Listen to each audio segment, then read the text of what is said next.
Welcome to puri masala channel. இன்றைக்கி நம்ம பார்க்க போகிறது இட்லி பொடி தாங்க.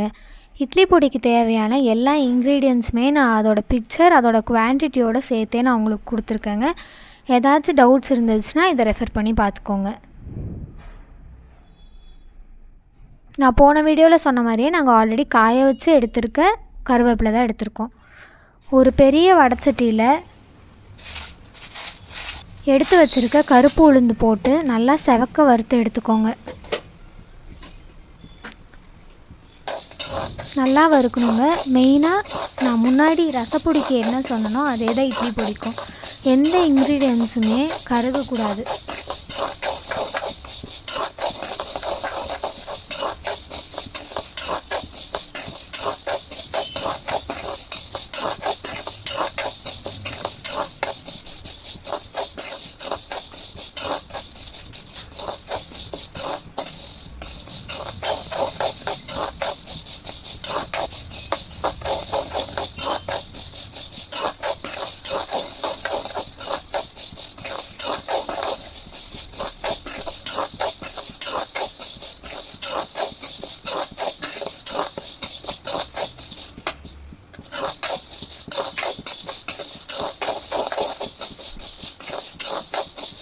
இதில் பார்த்தீங்கன்னா உங்களுக்கு தெரியும், கொஞ்சம் கொஞ்சமாக அது வந்துட்டு ஒரு ரெட் கலரில் வந்து சேஞ்ச் ஆகிட்டுருக்கும். நல்லா பார்த்துக்கோங்க.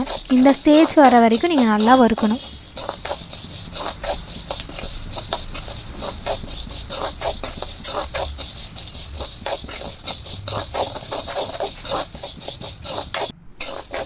இப்போ பார்த்தீங்கன்னா நல்லா தெரியும் உங்களுக்கு அந்த இது சேஞ்ச் ஆகிருக்கிறது. இந்த ஸ்டேஜில் வந்து நீங்கள் ஒரு பெரிய பிளேட்டில் வறுத்து வச்சுருக்க திங்ஸை ட்ரான்ஸ்ஃபர் பண்ணிக்கோங்க. இதுக்கும் பெரிய பிளேட் தான் எடுக்கணும். செகண்ட் மறுபடியும் வந்துட்டு அதே வடை சட்டியில் கடலைப்பருப்பு போட்டு நல்லா செவக்க வறுத்துட்டு அதே பிளேட்டில் போட்டு வச்சுக்கோங்க. எதுக்காக நம்ம பெரிய பிளேட் எடுக்கிறோம் அப்படின்னா, நீங்கள் ஒவ்வொரு இன்க்ரீடியன்ட்ஸ் வறுத்துட்டு மொத்தமாக ஒரு சின்ன பிளேட்டில் கொட்டிட்டு அதுக்கப்புறம் அதை காய வச்சு திரும்பியும் பவுடர் பண்ணுறது வந்து கொஞ்சம் பெரிய ப்ராசஸாக இருக்கும். அதுக்காக தான் நம்ம பெரிய பிளேட்டில் ஒன்று ஒன்றா வறுத்துக்கிறோம். அது மறுபடியும் அதே வடை சட்டியில் ஒரு ஸ்பூன் ஆயில் விட்டுட்டு நல்லெண்ணெய் தான் ஊற்றணும். அந்த நல்லெண்ணெய் ஒரு ஸ்பூன் ஊற்றிட்டு இல்லை கட்டி பெருங்காயம் போட்டு நல்லா வறுத்துக்கோங்க. நல்லா பொரிஞ்சு வர ஸ்டேஜில் அதை ஒரு செப்பரேட் பிளேட்டில் ட்ரான்ஸ்ஃபர் பண்ணிக்கோங்க.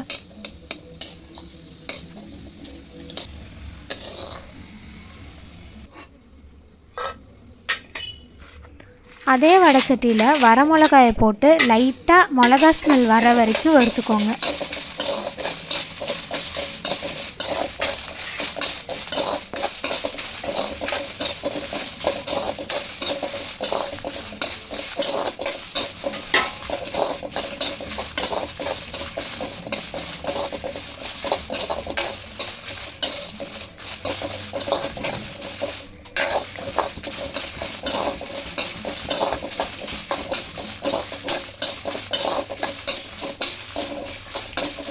இதை வந்து ஒரு செப்பரேட்டாக ஒரு பிளேட்டில் போட்டு வச்சுக்கோங்க.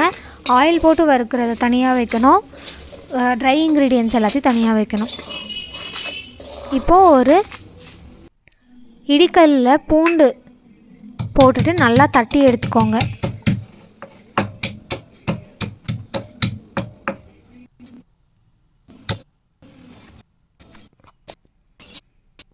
அதை தட்டின பூண்டை அந்த வடைச்சட்டியில் போட்டு நல்லா செவக்க வறுத்துட்டு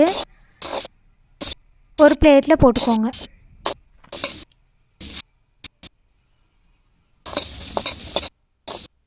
பூண்டு கொஞ்சம் கொஞ்சம் பெருசாக இருந்துச்சுன்னா உங்களுக்கு சின்ன சைஸில் வர்றதுக்கு வேண்டி கட் பண்ணி போட்டு கூட பண்ணிக்கோங்க. பட் இடித்து சேர்த்துக்கிட்டிங்கன்னா ஸ்மெல் நல்லாயிருக்கும்.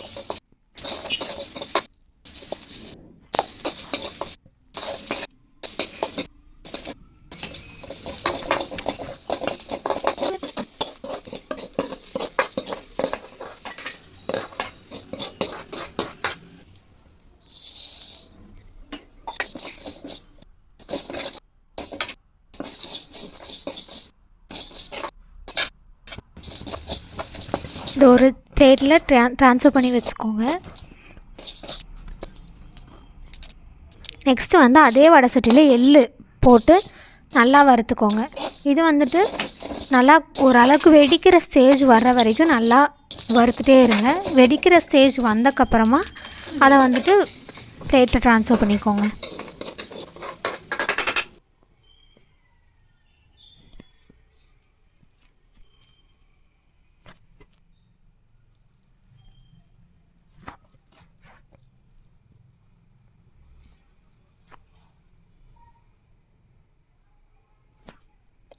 கிளறிட்டே இருங்க. அப்படி இல்லைன்னா அது வந்துட்டு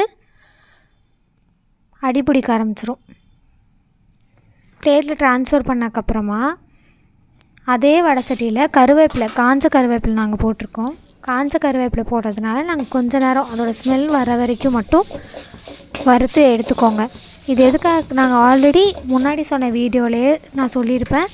என்னென்னா நாங்கள் எல்லா திங்ஸுக்கும் நாங்கள் கருவேப்பிலை போடுறதுனால கருவேப்பிலையை முன்னாடியே நிறையா குவான்டிட்டியில் வெயிலில் காய வச்சு எடுத்துருப்போம். நீங்களும் உங்களுக்கு வேணும்னா அந்த டைமில் அதை காய வச்சு எடுத்துக்கோங்க.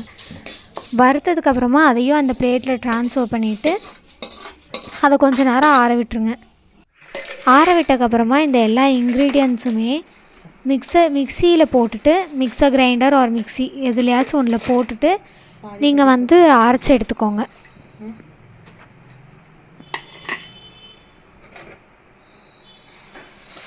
மெயினாக இது சூடாக இருக்கும்போது அரைச்சிங்க அப்படின்னா கட்டி கட்டியாக இருக்கும். ஸோ ஆறுனதுக்கப்புறமா எல்லாத்தையும் மிக்ஸ் பண்ணிவிட்டு அரைச்சிக்கோங்க.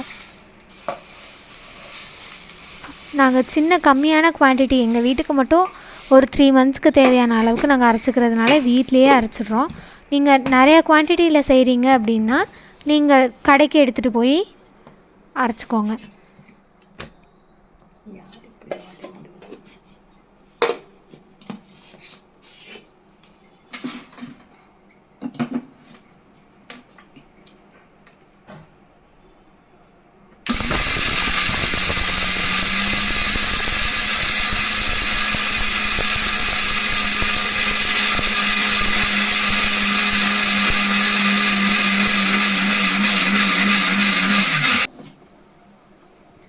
அரைச்ச பவுடரை ஒரு பாக்ஸ்லேயோ இல்லை ஒரு பிளேட்லேயோ ட்ரான்ஸ்ஃபர் பண்ணி வச்சுக்கோங்க.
ஒன்ஸ் வந்து நீங்கள் அரைச்சக்கப்புறம் செக் பண்ணிக்கோங்க. ஏன்னா கட்டி பெருங்காயம் போடுறதுனால அது ஒழுங்காக அரையாமல் கூட இருக்கலாம்.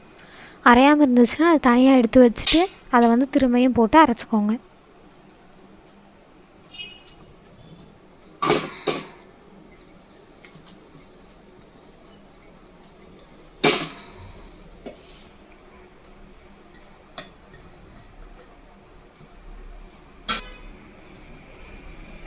உப்பு நீங்கள் உங்களுக்கு எவ்வளோ குவான்டிட்டி வேணுமோ அதை போட்டு நீங்கள் மிக்ஸ் பண்ணிக்கோங்க.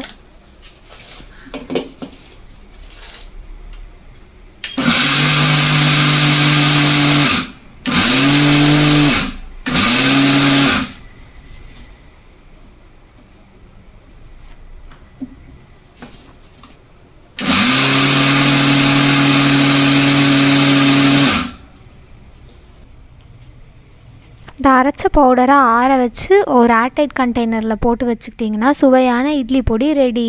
3 மாதத்துக்கு இது கெடாமல் இருக்கும். இதை ஸ்டோர் பண்ணி வச்சுக்கலாம். தேங்க்ஸ் ஃபார் வாட்சிங். அந்த வீடியோ பிடிச்சிருந்துச்சா மறக்காமல் சப்ஸ்கிரைப் பண்ணுங்கள், எல்லாத்துக்கும் ஷேர் பண்ணுங்கள், லைக் பட்டனை கிளிக் பண்ணுங்கள். தேங்க்ஸ் ஃபார் வாட்சிங்.